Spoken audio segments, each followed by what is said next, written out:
SCP-4910 is called the Grinner. Guys, the thumbnail of the Dr. Bob video we're gonna react to today was disturbing, okay? It showed a lot of rotten teeth in somebody's mouth, and you know, when I was younger, I won't say young because my teeth were fine for a long time, but when I got out on my own and dental care started costing a lot, and I didn't have good jobs that paid for benefits and all of this stuff, my teeth got neglected quite a bit. Not only that, but I drank a lot of sodas, like sugary sodas. Probably didn't floss like I was supposed to. You get the point. At any rate, I had a lot of trouble with my teeth as I've grown older. Went to the dentist a bunch of times, even got a couple implants, and now I can say I got some pretty decent teeth, but it costs a lot of money and I had to go through a lot of pain. Now, there's one thing, I've had friends that have some similar problems, and there's a real fear that some people have of the dentist. I've always been pretty tolerant to go to the dentist, but my wife does not like dentists at all, even though she has really, really good teeth, and it motivates her to keep them up so she doesn't have to do anything extensive. But I've had friends that had some pretty messed up grills that were scared to death to go to the dentist, to the point to where they would endure pain. It's a real fear, and videos like this probably won't help. So this is just an FYI. If you got bad teeth, you might want to take care of it before watching this reaction video. Guys, this is Dr. Bob's SCP-4910, the Grinner. Make sure to subscribe to him. Hit the like button and subscribe to me if you like reaction videos as well. Now let's get into this one.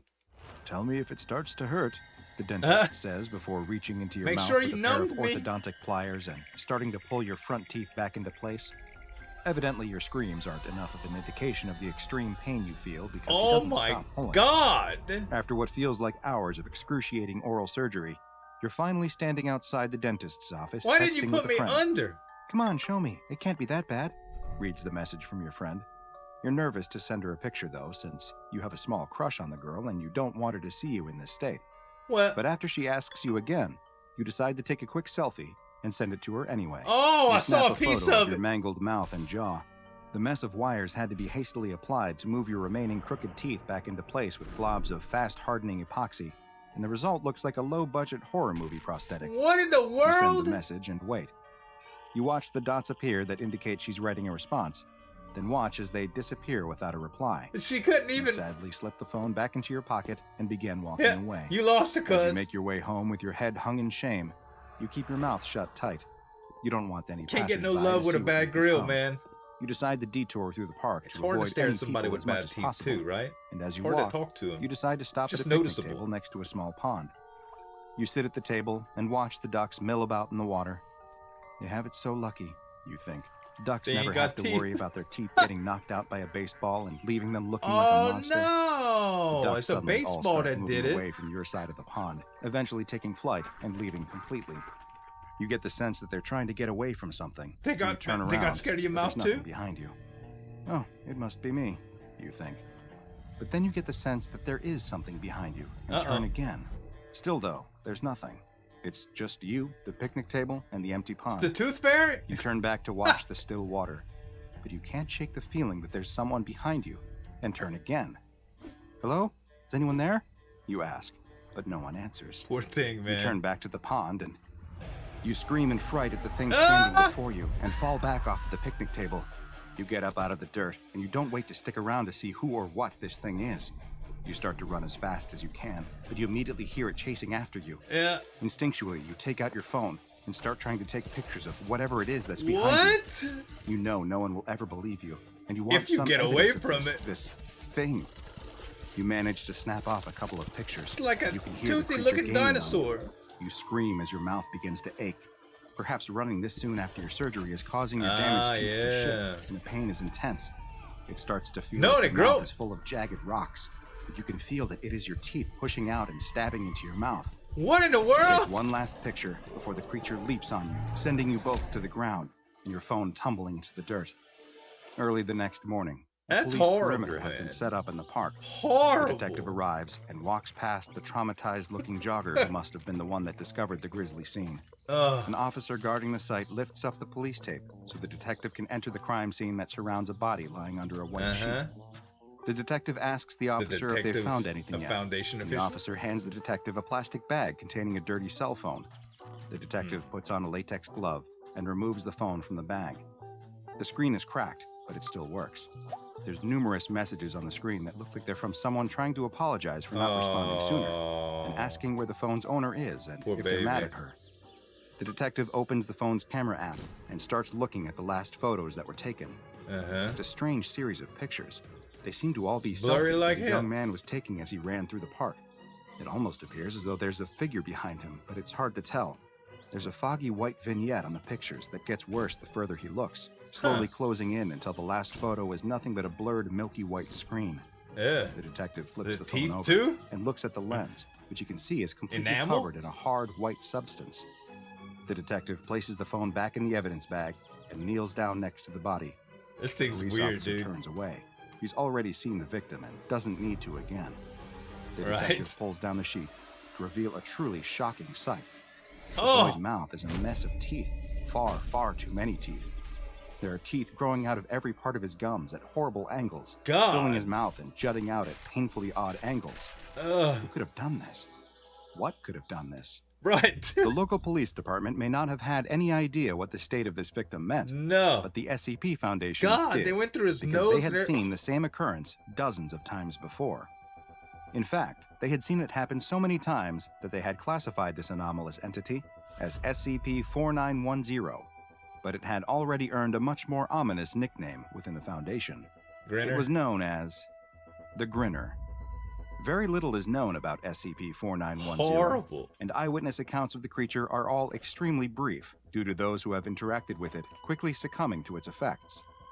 What is known is that SCP-4910 is a quadruped and appears to be made partially or perhaps teeth. entirely out of teeth. Those who encounter Saw a movie SCP-4910 that had quickly some weird experience stuff its about primary this. anomalous effect, Like which is that it causes the monsters made of extremely teeth. rapid overproduction of teeth in its victims' mouths.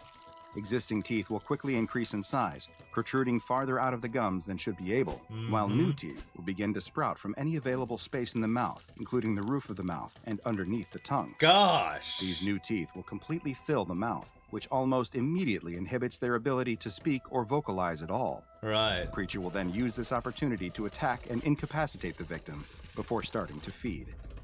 Further adding to the mystery of SCP-4910's appearance comes from the effect it has guts on any hanging out. nearby recording equipment. Cameras and other devices that come within They'll grow enamel. SCP-4910's proximity will have their critical components compromised by a sudden appearance of a layer of dentin, which is the calcified Dentin. material that partially makes All up right. teeth.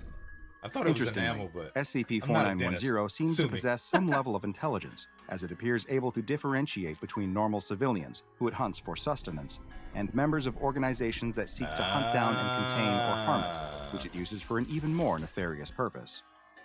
While the exact mechanics are Okay. still unclear, it seems as though SCP-4910 is able to infect certain anomalous organization members with its ability, causing them to act as a vector for the effect, who then spread it to even more victims. Oh. This effect is, of course, of great concern to the Foundation, and containment protocols for infected victims have been hastily put into place.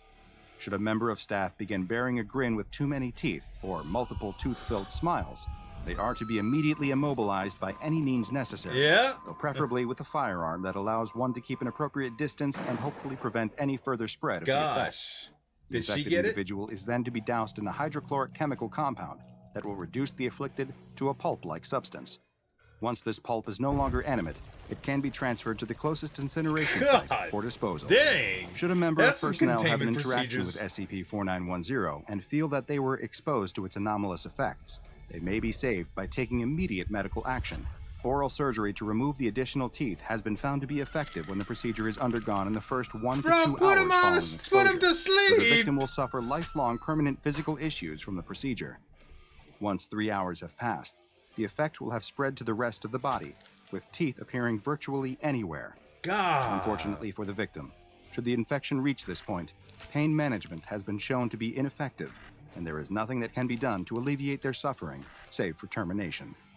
SCP-4910 remains at large and has been given the Keter classification. Jesus. Mobile Task Force Epsilon, This thing's codenamed horrible. Tyrfing Black, is the only MTF authorized to respond to sightings and they have been given permission to engage the creature and utilize lethal force if necessary, due to the danger this anomaly presents specifically to the SCP Foundation. Of course. Now go and watch another entry from the files of Dr. Man. Bob.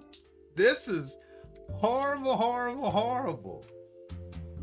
My mouth kind of hurts just thinking about it.